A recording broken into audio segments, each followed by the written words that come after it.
everyone! Welcome back to my channel, and for today's video, nandito po tayo sa Tagaytay City. Ayan po, nagmotor po tayo papunta dito. So meron po tayo ditong property na napakaganda po. Ito po yung kanyang right of way. Ito po is yung Barangay Road. Ayan. Pag sinerch sa Google Map, katabi niya lang po yung Tagaytay Cockpit Arena. Ayan. Tapos ito guys, pag diniretso nyo to, ayan, mga 30 seconds, nasa Tagaytay Bypass Road na kayo. So this property going to Sky Ranch is around mga 5 minutes, 6 minutes yan. So may mga sakayan din po ng tricycle dito. Yan. So puntahan natin yung property, no? So right now is 6 PM po. Ayan. So malamig po dito sa property na to. Ayan. Ito may daan din dito isa. Ayan. So tayo is nagmotor. Ayan. Ayan. So tayo is nagmotor. Galing tayo sa Tagaytay Bypass Road. So puntahan natin yung property right there. Ayan. So ayan. So ngayon guys, habang naglalakad tayo is paliparan natin siya ng drone shot para makita nyo yung kanyang aerial shot that you will see here on 3, 2, 1. Here is yung aerial shot ng ating property.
Aerial shot niya. So ide-develop po ito. Included po sa pricing natin yung transfer of title niya. Ayan. Tapos this one will be having concrete roads with drainage.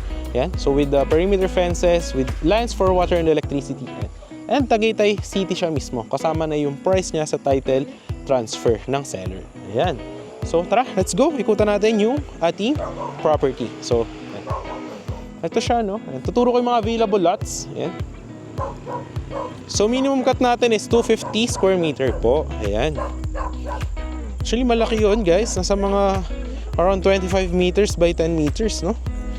Perfect for retirement if you are looking for an investment na mahilig ka sa malamig na lugar at tahimik. Ayan. So ito po siya. Alright. Dito guys, so diretso lang. Ito yung gagawing kalsada na right of way from the Barangay Road. Ayan. Malamig guys, no? Alright. So, doon tayo galing. And dyan. Sementohan yan dito. Going to this one. Ayan. Alright. So, yung mga available lots natin is andito. So, guys, andito na tayo sa mga available lots po natin. So, andito siya guys. Ayan, ito. Alright, makikita nyo. Ayan. So, pinyahan pa siya ngayon. Ayan, makikita nyo siya dyan. So yun yung mga available natin. Ang minimum cut is 250 square meter po. Ayan. So ito guys, naki-clear out yan. So dyan gagawin yung right of way kanina na nakita nyo. I-road clearing yan, diretso po dito. Ayan. Tapos yung mga available lots natin is nandyan po. Ayan. So pakita ko sa inyo. Ayan.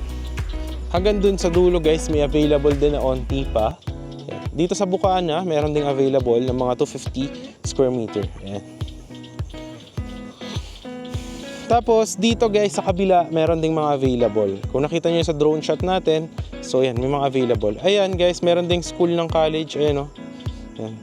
Guangming College. Ayan. So malapit lang kasi ito sa highway.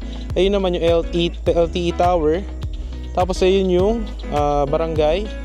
Tapos andun yung linya ng kuryente. May LTE signal din po dito. Ayan. So yan. Few lots remaining. So few lots remaining na lang siya, guys. Ayan. Tapos nakita nyo naman yung drone shot niya. So yun yung kalakihan ng property. And ipapakita ko sa inyo kung ano ba yung makikita nyo after the development. Kung ano yung magiging itsura nito. Ayan. So any house design po siya with the gated community. So papakita ko sa inyo yung drone shot ng mga sample natin ng mga finished projects that you will see here on 3, 2, 1. Ito po yung mga sample videos po nun.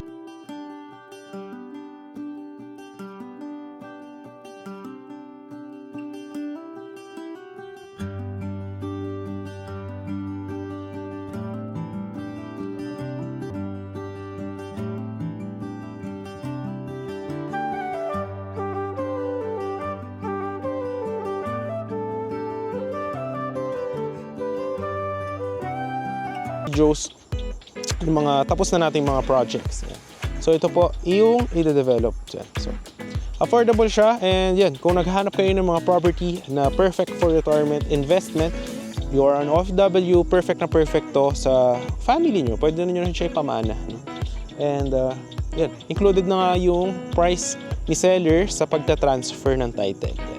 Tapos, yan, ang lapit nyo lang doon sa may Barangay Road. Tapos, bypass road is around 30 seconds. So, papakita ko rin naman yung video from the Tagaytay Bypass Road going to this property.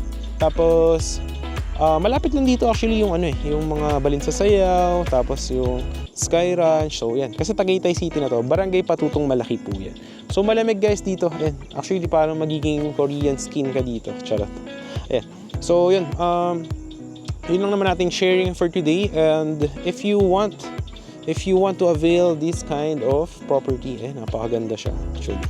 Ayan. So meron din pala available doon, end lot, ayan, pag gusto niyo, para lalagyan kayo ng perimeter fence. Doon sa kabila meron din available doon. Tapos dito sa Bukana dito meron din. Ayan. Ayan. So yun lang guys. So perfect siya kung hanap niyo is malamig na lugar and affordable. Ayan. So puputi ka dito. Para sa future, kapag na-develop siya, pwede any house design, tayuan mo ng siguro, lagyan mo ng pool or ng mini garden mo, yan. So, perfect na bakasyonan. And kung ikaw meron kang lupa sa Manila or house and lot, napaka-polluted na doon, and maingay dito, is you have your peace of mind naman. And at the same time, malapit lang din siya sa Calac, sa expressway. So, accessible din siya. So, yun. Yun, maraming salamat sa panonood guys, and if you do want this kind of videos, i-subscribe mo ating channel para lagi updated to our next upcoming videos. And syempre, yan, ipapakita na natin yung video from the highway Tagaytay Bypass Road going to this one. So yun lang guys, maraming salamat sa panonood, and God bless po sa lahat, at sa mga OFW natin dyan is ingat po kayong lahat. Thank you.